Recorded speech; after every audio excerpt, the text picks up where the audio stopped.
Have you ever stumbled upon a sound, something totally fresh, kind of raw, but just undeniably authentic, and you just knew it was about to blow up? Yeah, that feeling. That's exactly the vibe we're diving into today. We're talking about Reparto music. It's this incredibly vibrant new urban movement coming out of Cuba, and honestly, it's starting to get major global traction. So get ready. We're going to feel the rhythm and really get the story behind it. And that's spot on. That's our mission for this deep dive, right? To Yeah. really unpack what Reparto actually is, Mm.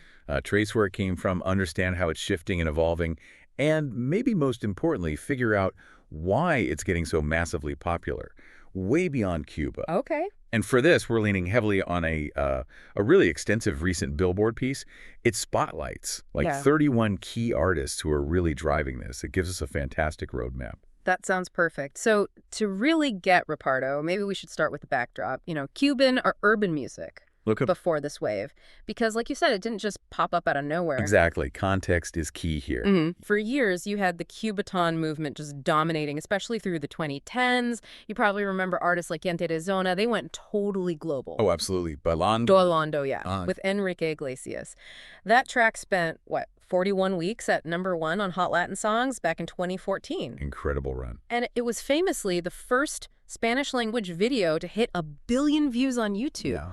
Wild. Yeah. They actually just sold out the Casillas Center in Miami for the 25th anniversary. Still huge. They really are. And they weren't alone in that Cubaton wave. Yeah. You had others making big noise like Osmani Garcia. El Taxi, that was everywhere in 2015. Right. And Jacob Forever, Hasta que se que el Malecón. Yeah. That hit the top 10 on Hot Latin Songs. And El Chacal, too, with Ay Mi Dios. These guys really pushed Cubaton beyond the islands. Okay, so Cubaton was booming, global hits. What changed? How did we get from that to Reparto taking over? Well, that's where it gets interesting. There was this pretty significant shift, especially after about 2014. A lot of those big Cubaton names, the ones we just mentioned, they started emigrating mostly to the U.S. Seeking bigger international careers. Exactly. Chasing wider success. Some even started exploring totally different genres. And the result was it left this large void, you could say, within the urban music scene in Cuba. Okay. A vacuum. Pretty much. And then came the catalyst for Reparto's rise. Which was? Increased access to public Wi-Fi hotspots across the island. This became much more common, especially from 2018 onwards. Right. Okay, so the technology access. It was huge. It basically democratized things. Suddenly, a whole new wave of artists, mostly kids still living in Cuba, had the tools to create, to distribute their music, and they stepped right into that void. Wow. So they filled the space left by the emigrating Cubaton stars. Precisely. Now, at first, Reparto got dismissed a bit. People called it like reggaeton of the poor. Why was that? Because of the homemade sound? Yeah, partly that, the raw production, maybe the really unfiltered lyrics about street life. It came directly from the barrios. But that perception is totally flipped. Now, it's seen as representing the authentic, unfiltered sound of modern Cuba. That's quite a journey from dismissal to the voice of a nation. It really is. It shows how something born in marginalized communities can just transcend that initial view and become, well, culturally legitimate. It challenges our ideas of what authentic even means. That's powerful. Okay, let's really unpack the sound then. What is Reparto fundamentally? You mentioned a name itself is a clue. It totally is. Reparto, it comes directly from the barrios, the housing projects in Cuba. Yeah. That's where these aspiring artists, often with hardly any resources, started making their own homemade reggaeton. Singing about what they knew, their lives. Exactly. Street life, using super local slang. You can trace the earliest folks doing this back to the mid-2000s. Names like Adonis MC El Unico, Okay. and as a tragic side note too, an early pioneer, Elvis Manuel. He actually drowned in 2008. He was trying to get to the U.S. by raft. Wow. That really underscores the tough realities some of these artists were facing. Definitely. It puts the music in context. So, okay, if those were the grassroots origins, what was the musical spark, the thing that made Reparto truly distinct from just, homemade reggaeton? Right. So that credit mostly goes to one guy, Chocolate MC. Okay, I've heard that name. El Rey de los Reparteros. That's him, the king of the Reparteros. Around 2010, he did something really clever. He took a reggaeton track, Para Pam Pam, and he added the Cuban clave rhythm. The clave, that classic syncopated beat, the heart of so much Cuban music. Exactly, that syncopated foundational pattern. Adding that to reggaeton. That moment is widely seen as the birth of Reparto as we know it now. Interesting. So it fused the modern urban sound with a deeply traditional Cuban element. Precisely. And producer Nando Pro, who's huge in the scene, he breaks down like this. It's a fusion of Afro-American rhythms, rumba elements, but with that Cuban clave as the main defining element. Yeah. It's like the backbone. So it's got these deep roots, but it feels modern, urban. Totally. And the drum blend has kept evolving, too. You hear bits of reggaeton, sure, but also hip-hop, timba. Timba, that complex sort of modern Cuban salsa. Yeah, exactly. Yeah. And even bits of Cuban folk music traditions. It's a real melting pot of sounds. Okay, sound is key. But what about the words? You mentioned unfiltered lyrics earlier? Right, that's the other crucial piece. Reparto lyrics are known for being, well, more aggressive, harsher, and explicit, as Billboard put it, without much filtering in the language. So very direct, very raw. Yeah. It's part of that authenticity, Yeah. reflecting the unfiltered reality of the life where the genre was born. Okay. But here's where it gets really interesting for me. Even with those raw, explicit roots, the themes seem to be evolving now, right? Definitely. That's a major shift happening. Today's Reparto artists are really broadening the narrative. It's not just street stories anymore. Like, you've got artists like Wampi singing about Love His Track, Roma, or El Chulo, his song Tienes que nacer de nuevo. That went viral on TikTok, like over 300,000 videos made with it. And it's all about positive affirmations. That's a great example. Big shift. And then there's Moel's Lot Triple M, apparently inspired by Karol G and Shakira. It's about empowering women. That one got over 2.5 million TikTok creations. Pitbull and I Am Chino even jumped on a remix. Wow. See, that shift isn't just like a random creative choice. It shows the genre maturing. It's moving beyond its hyperlocal roots to talk about universal stuff. Love, empowerment, positivity. Which is probably crucial for that global crossover potential, right? Like how hip-hop evolved. Exactly, broadening the appeal. And it's not just the lyrics. They're getting really innovative musically, too. Yeah. Like taking huge, well-known songs and transforming them into Reparto tracks. Oh, yeah. Give me an example. Okay, think of Alejandro Sanz's massive hit, Corazon Partido. Classic. Well, artists like Charlie and Joe Herron and Wow Poppy, they've done Reparto versions. No way. How does that even sound? It's different, but cool. Or even Akon's I Want to Fuck You. They got the Reparto treatment, too.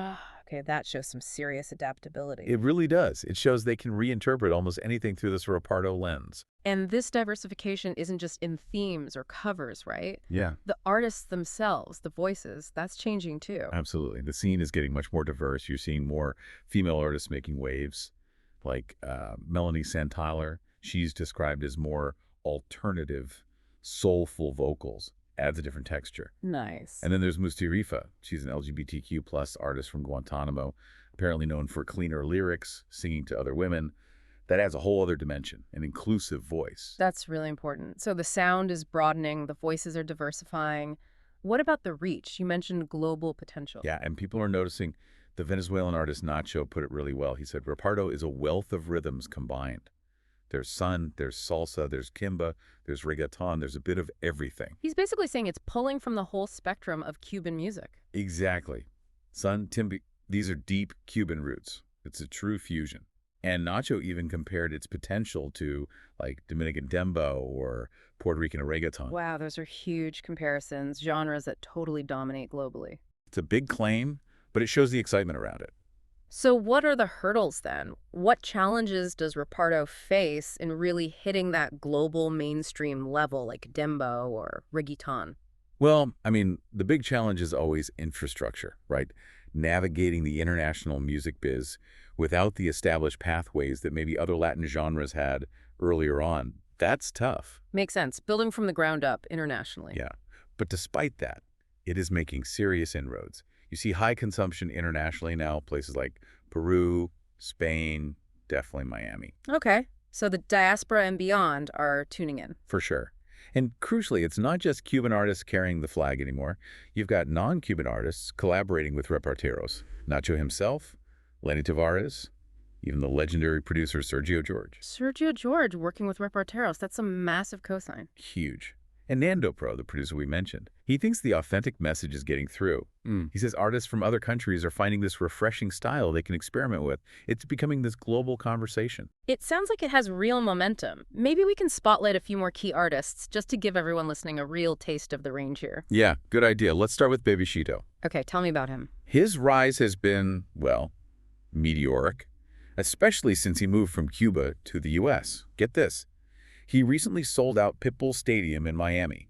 Over 20,000 people. 20,000, wow. And he's got a show booked at the Casilla Center, the big arena, in August. That's serious commercial success. Fast. And it's translating to charts, too. He's had Billboard chart entries like El Punto, Tacto, Diego El Reparto.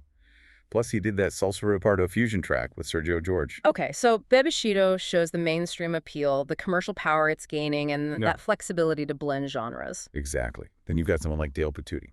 Right, him. He's interesting because he's both, right? Producer and artist. Yeah, huge influence on both sides. As a producer, I mean, his credits are impressive.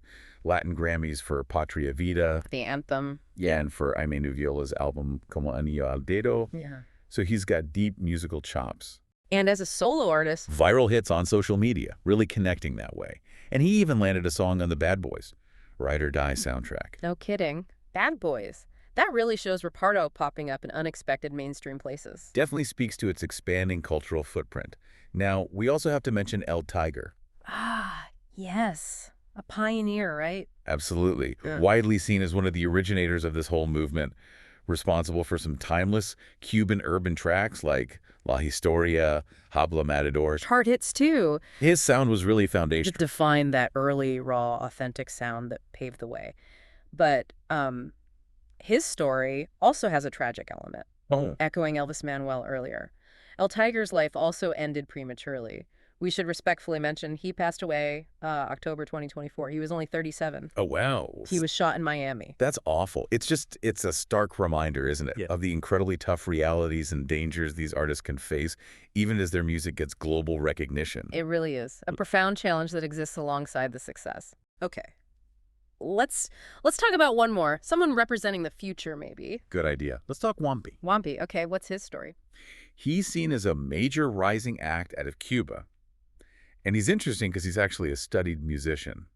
And he's actively fusing Reparto with other stuff, Brazilian funk, salsa, other rhythms, really experimenting. So pushing the boundaries of the sound. Yeah, showing its capacity for cross-pollination. Yeah. He's had huge viral hits, Por Nosotros, Por Ustedes, and he just signed a global deal with Virgin Music Latin. Okay, so Wampi represents that future wave rooted in Cuba, but experimental, global, commercially viable. That's a great way to put it. The sheer talent and diversity coming out of this scene right now, it's genuinely astounding. It really sounds like it. So we've covered a lot of ground here. We've journeyed through Reparto, right from its roots in the Cuban barrios, all the way to its explosion onto the international stage. It's this fascinating mix of traditional Cuban sounds and, well, the power of modern tech and connectivity letting local voices be heard globally. That's it, exactly. Yeah. Reparto isn't just, another music trend. It feels much deeper. It's really a reflection of Cuban resilience, how culture adapts, and just the undeniable power of local voices finding a way to reach the world, often against some pretty incredible odds. It leaves you thinking, doesn't it? It does. And maybe that's the final thought to leave everyone with. Thinking about how future grassroots cultural movements, using this increasing global digital connection we all have, how might they continue to challenge and reshape things? Not just music genres, but maybe even our ideas of national identity, artistic expression worldwide. That's a big question, something definitely to ponder.